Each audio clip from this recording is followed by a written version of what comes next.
Hello, this is Master Merva. I shared with you earlier that this month in September, we are focusing on how to heal and transform grief.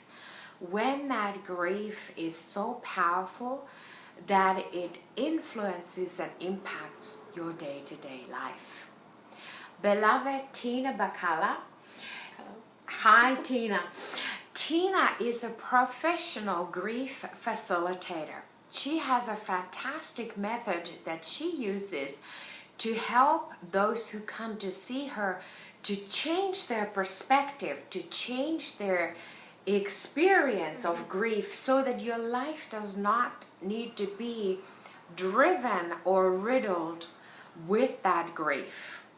So please share with us how do you help people with your process? Well, I want to share first, Master Merva, how much I love this process.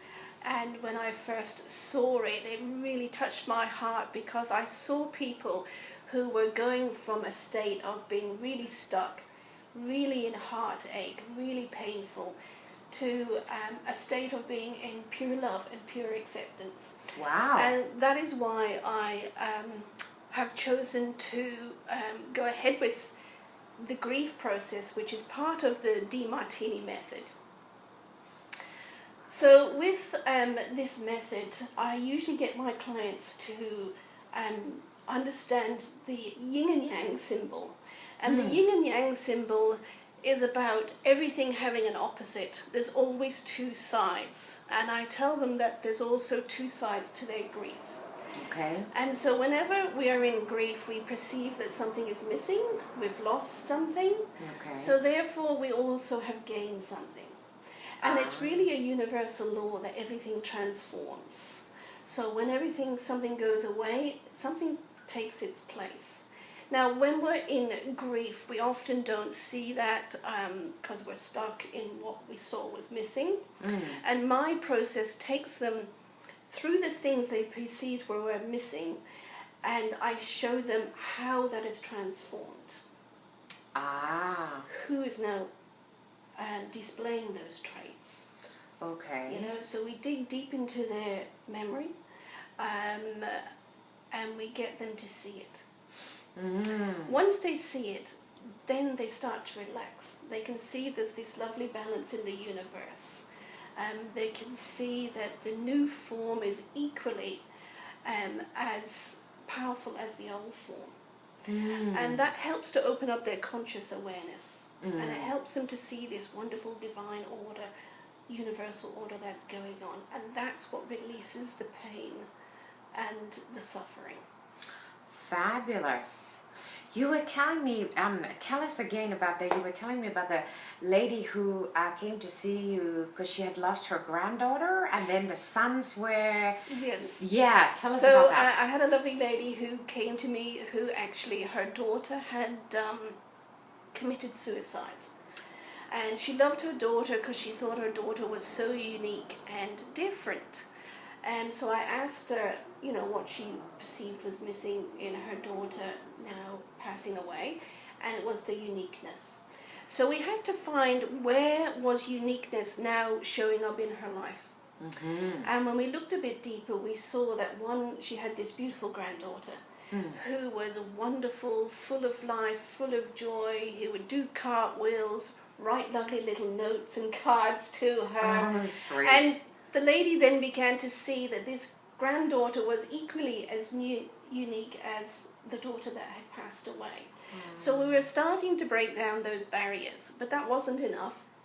So we looked a little bit deeper, and we saw that she has two lovely sons who live with her still. And these sons often will help her in any way they can. And they will write little notes on the fridge and say, "Mom, have a lovely day," with a happy face. Now, I know that a lot of sons don't do that. So her sons are quite unique. So I brought that to her attention again. And then we started to see the balance and the uniqueness of her life now. So rather than missing her daughter's uniqueness, she saw her family had uniqueness in many forms, and that she wasn't appreciating that. at the end of this session, she did say, wow, I really don't appreciate my family enough. So to have her go away with that new look on her life and being able to lift the veil of grief from her daughter was wonderful, you know, and so that's the type of thing I bring to people in my process. That's wonderful. What a delightful joy and gift. You know, Master Sha, in his teachings, he talks about mind blockages, and he teaches that there's 3 ways to think, there's 3 ways to speak, there's 3 ways to respond. So this is a wonderful alternative to help to shift the mind and the perception of a situation. Yes. And how and why things are happening. So Yes. that's wonderful. And that will help to shift the emotional body, and then the physical body and the physical life can flow better. Yeah. And yes, because people get so stuck, it can be hard for them to do it on their own. Yes. So you really need someone to help you, to question you, to get their perspective on your life. It's often when you talk about your life to other people, they will give you a different perspective of it than you see yourself. And so that's what the process is, digging down deep and finding, because it is there, and I know it's there, and all I have to do is keep asking them until it comes out, and I know it will always come out. And that's what I love about the process, is I don't know the answers, but I know it's there. So Yeah, you know the questions. I love that. Great. Fantastic. So this is such a brilliant help and service, how we can serve one another and change lives. The next part, Tina is going to share how she is combining this process with her soul wisdom, soul power, and techniques. So more on that shortly. Thank you, thank you, thank you.